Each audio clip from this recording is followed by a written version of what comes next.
Hello friends, कैसे हैं आप लोग। एक नया टॉपिक इकोलॉजी इन्वायरमेंट का मैं लेकर के आया हूं और अभी न्यूज में है, इस वजह से इम्पोर्टेंट है। Ministry of environment and climate change ने जो सेंट्रल मिनिस्ट्री इसको बोला जाता है, जो इन्वायरमेंट या फिर उसके बाद जंगल झाड़ी जो भी चीज़ें होती है उसके कॉन्टेक्स्ट में जब बात करती है, तो ministry of environment and forest climate change अपने इस इम्तिहान में जो कि अपने पॉइंट ऑफ व्यू से देखती है। तो अभी हाल ही में मिनिस्ट्री ने एक रूल इशू किया है कि जैसे उस रूल का मतलब क्या है, मतलब समझेंगे, फिर इसके बाद समझेंगे किस कॉन्टेक्स्ट में है। हमेशा आप लोग देखते होंगे, सर्कस होता है या फिर कोई शुभ काम होता है तो उसमें एलिफेंट को लॉन्च किया जाता है, एलिफेंट को लाया जाता है। कभी कभी आप देखते हैं तो न्यूज में आता है कि एनिमल के साथ जो कि ह्यूमन का कॉन्फ्लिक्ट हो रहा है, या फिर जो हाथी होती है, एलिफेंट होती है, वो किसानों को मार देती हैं या फिर उनके फसल को नष्ट कर देती है।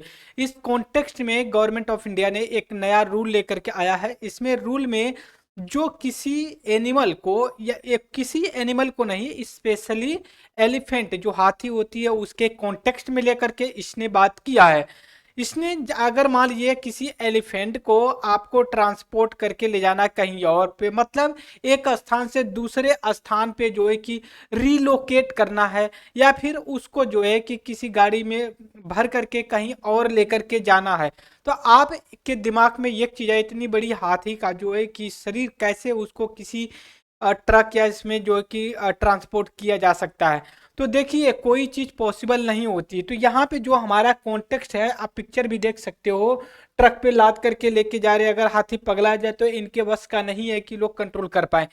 बस इतना सा समझिए कि अगर एलिफेंट या हाथी को एक स्थान से दूसरे स्थान तक ले जाना है, तो इसमें किसके पास अथॉरिटी या फिर अधिकार होता है, उसका अनुमति ले करके जो है कि एक जंगल से या फिर एक स्थान से दूसरे स्थान पे उसको ले जाया जा सकता है। आपने देखा होगा लोग जो कि उसका कॉमर्शियल यूज भी करते हैं, ले जाते हैं शादी विवाह अच्छे पर्व पे, तो वो पैसा भी लेते हैं। तो ऐसा नहीं है कि वो कोई भी व्यक्ति किसी भी एनिमल को ला करके जो कि ऐसा काम कर सकता है। तो देखिए, अगर आप ऐसा करते हैं बिना परमिशन के, तो आप अलर्ट रहिए, क्योंकि इसमें परमिशन की जरूरत होती है। अभी जो रूल लाया गया है, इसमें यह बोला गया है कि जो ट्रांसपोर्ट ट्रांसलोकेशन की अगर बात आएगी, तो उस कानून में जो है कि थोड़ी सी जो लचीलता लाई गई है।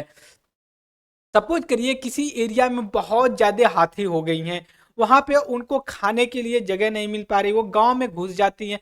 तो अब तो ऑप्शन ये है कि उनको मार दिया जाए, या फिर उनको कहीं और उनके इन्वायरमेंट फ्रेंडली या उनके पर्यावरण के अनुसार उनको ट्रांसलोकेट कर दिया जाए। तो बेस्ट ऑप्शन यही है कि उनको एक जंगल से दूसरे जंगल में ले जा करके छोड़ दिया जाए, जहां पे वो उनका भरपूर एरिया मिले, उनका भोजन मिल सके। इनको जान से मारना तो संभव नहीं होता है, क्योंकि ये हमारी इकोसिस्टम का एक पार्ट होती है, और हम कानून के अंतर्गत इनको, ठीक है, एलिफेंट को जो है कि रिस्ट्रिक्ट भी किए हैं कि आप जो है कि इनको मार नहीं सकते। तो आज सबसे पहले हम यहाँ पे देखेंगे मेरे दोस्तों कि वास्तव में ये जो एलिफेंट्स का जो ट्रेड करते हैं लोग, बातें करते हैं, ये कहाँ से इनको पावर मिलती है, कहाँ से अथॉरिटी मिलती है। तो सबसे पहले मेरे दोस्तों मैं ये बताऊंगा, जो वाइल्ड लाइफ प्रोटेक्शन एक्ट है, फिर मैं यहाँ पे लिख रहा हूँ wild life protection protection act 1972। ठीक है, इसको हिंदी में कुछ और बोलेंगे, संरक्षण करके कुछ है, वन जीव संरक्षण, वन जीव संरक्षण रक्षण अधिनियम, अधिनियम 1972 के अंतर्गत जो कि एलिफेंट को जो है कि प्रोटेक्शन मिला हुआ है, कि आप उसको मार नहीं सकते बिना परमिशन से कहीं, आप जो कि इसको कॉमर्शियल या फिर किसी और पॉइंट ऑफ व्यू से आप उसका यूटिलाइज नहीं कर सकते। अब यहाँ पे देख सकते हैं, हम यहाँ पे बात करेंगे जो वाइल्ड लाइफ प्रोटेक्शन एक्ट 1972 है। ठीक है, मैं इसको यहाँ पे लिखूंगा। ठीक है, एक सेकेंड रुकिएगा। ओके, ठीक है, एक सेकेंड। अब आइए, जो वाइल्ड लाइफ प्रोटेक्शन एक्ट है, यहाँ पे देख सकते हो मैं अंडरलाइन कर रहा हूँ, ये इसको पास किया गया 1972 में, और इसमें कई सब सेक्शन शेड्यूल भी हैं। तो शेड्यूल 1 जो यहाँ पे है, ठीक है, जो शेड्यूल 1 है इसमें एलिफेंट को जो है कि प्रोटेक्ट किया गया है, और ये कहता है स्पीसीज को, इसलिए it to be wild captive can't be capture trade under the any circumstances. जो एक्ट है, एक्ट का जो शेड्यूल 1 है, ये कहता है कि जो कैप्टिव, कैप्टिव का मतलब ये हो गया जो आप डोमेस्टिक यूज के लिए पालतू, पालतू एलिफेंट या फिर जो जंगल में घूम रही हैं, उनको किसी भी, ठीक है, किसी भी हालत में उनको, उनका व्यापार नहीं किया जा सकता। जैसे हाथी का दांत होता है, बहुत ही कॉस्टली एक्सपेंसिव होता है, डेकोरेशन के लिए होता है, कॉमर्शियल यूज के लिए होता है, इनफैक्ट मेडिसिन के लिए भी यूज होता है। तो किसी भी सरकमस्टांसेस में, किसी भी परिस्थिति में इसको नहीं किया जाता। फिर उसके बाद रूल्स जो अभी किया गया है, इसने अभी these rule provides new relaxation under captive elephant can change owner and the transfer. अब देखिए जो अभी रूल आया है, रूल का नाम क्या है, कैप्टिव एलिफेंट ट्रांसफर और ट्रांसपोर्ट रूल 2024 के अंतर्गत थोड़ी सी लचीलता लाई गई है कि जो कैप्टिव एलिफेंट हैं कैन चेंज ऑनरशिप। मतलब कैप्टिव एलिफेंट जो है एक व्यक्ति का ऑनरशिप से दूसरे को दे दिया जा सकता, मतलब बेच सकते हो।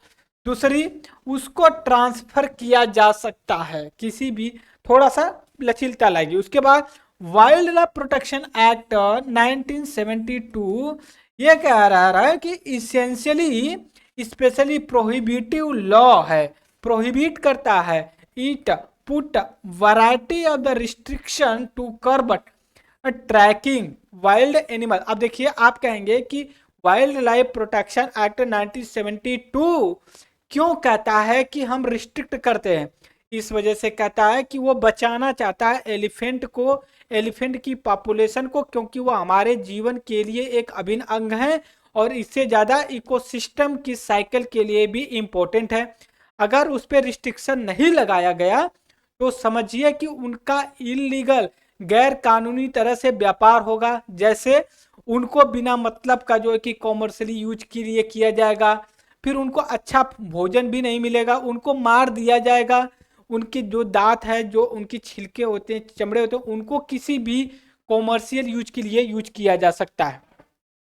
तो अब देखेंगे यहाँ पे जो वाइल्ड, आप ये 1 बाई 1 ये देख रहे हैं, ठीक है। जैसे मान लीजिए जो ये रूल है, ये कह रहा है कि ट्रांसफर एक ही राज्य में, एक डिस्ट्रिक्ट से दूसरे डिस्ट्रिक्ट, एक जंगल एरिया से दूसरे फॉरेस्ट एरिया में, या फिर एक राज्य से दूसरे राज्य। जैसे मान लीजिए केरला में मान लीजिए बहुत एलिफेंट है, कर्नाटका में बहुत एलिफेंट है, तो क्या करना है आपको, तो ऐसा आप चाहते हो कि नहीं महाराष्ट्र में भी एलिफेंट आ जाए, तो ये आपको अप्रूवल लेकर के वाइल्ड लाइफ प्रोटेक्शन एक्ट 1972 के अंतर्गत आप ये चीज कर सकते हो।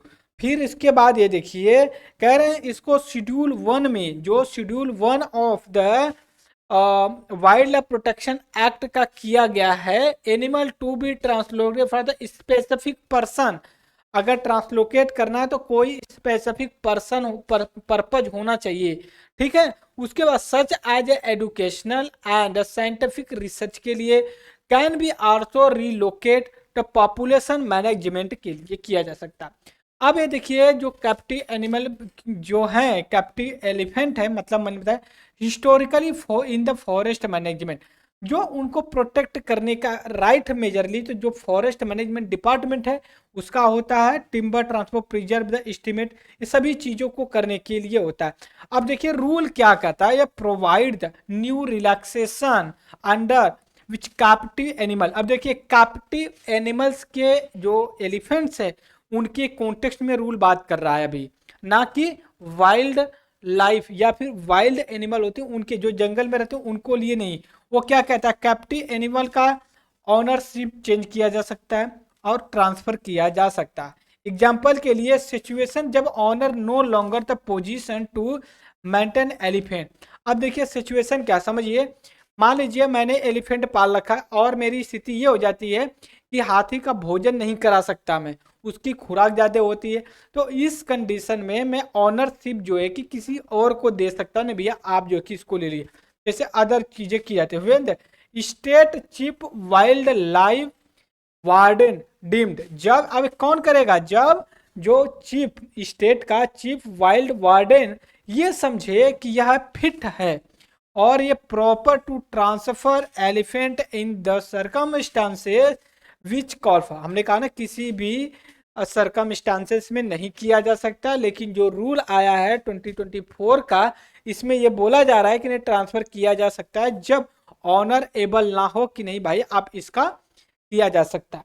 दूसरी चीज, अगर ये transfer involve the moving elephant outside state, अब समझिए अगर ये ऑनर एक व्यक्ति जो ऑनरशिप ट्रांसफर करना चाहता है या एक लेना चाहता है, अगर दो स्टेट्स के हैं तो सिमिलर कंडीशन अप्लाई। देखिए अब ऐसा नहीं कि अगर आप एक ही राज्य में के दो व्यक्ति हैं उनका ओनरशिप देना है और दो व्यक्ति हैं दो राज्य के हैं ओनरशिप चेंज करना है तो उनके लिए अलग लॉ नहीं होगा, सेम कानून दोनों पे होगा क्योंकि वो है तो वो भारत के ही नागरिक ना। Before transfer is affected genetic profile of the elephant registered, ठीक है एक सेकेंड थोड़ा सा मैं वो कर लेता हूँ। देखिए अगर आप कुछ करना चाहते हो, ठीक है ठीक है, जब ट्रांसफर करने से पहले affect genetic profile of elephant registered किया जाएगा, इसके अंतर्गत with ministry of environment of forest climate change के अंतर्गत एलिफेंट की जेनेटिक प्रोफाइल स्टोर करके रखा जाएगा। क्यों, क्योंकि उसका जेनेटिक प्रोफाइल हमारे पास अगर होगा तो अगर उसको किसी और स्टेट में ट्रांसफर करते हैं तो उससे ये चीज़ आएगी ना, तो उसके बारे में हम एनालिसिस करेंगे कि नहीं इस तरह की एलिफेंट केरला से उत्तर प्रदेश में लाई गई तो सरवाइव कर पाए। तो और हम एनिमल्स जो एलिफेंट्स हैं उनका जो है कि जेनेटिक प्रोफाइल मैच कराएंगे, उनको भी ट्रांसफर करेंगे इन केस ऑफ द जब लार्ज पॉपुलेशन इंक्रीज हो जाएंगी। अब इसके बाद देखिए अब ये कह रहे हैं कि early rule require that elephant being transfer from से Assam to Gujarat would need permission from the wild chief ward of survey of the area. मैंने कहा ना कि वाइल्ड जो चीफ वाइल्ड वार्डन होते हैं उनका अप्रूवल जरूरी होता है। तो what do elephant mean, wild protection mean क्या अपडेट का, जो वाइल्ड प्रोटेक्शन एक्ट है essentially prohibited the law, prohibited law का मतलब ये एक ऐसा कानून है जो प्रोहिबिट करता है कि आप ये काम मत करिए, लेकिन रूल ने जो वाइल्ड लाइफ प्रोटेक्शन एक्ट के अंतर्गत रूल आया गया है captive elephant transfer and transport rule 2024, ये थोड़ा सा फ्लैक्सिबिलिटी लाता है। अब ये देखिए अब यहाँ पे मैं थोड़ा सा फिर से ब्रीफ में आपको बताना चाहता हूँ। हमने क्या कहा कि रूल 2024 आया है और इसमें जो कैप्टिव एलिफेंट है उनके ट्रांसफर या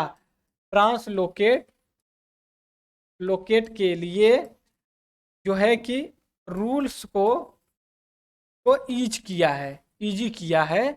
लेकिन जो वाइल्ड लाइफ प्रोटेक्शन एक्ट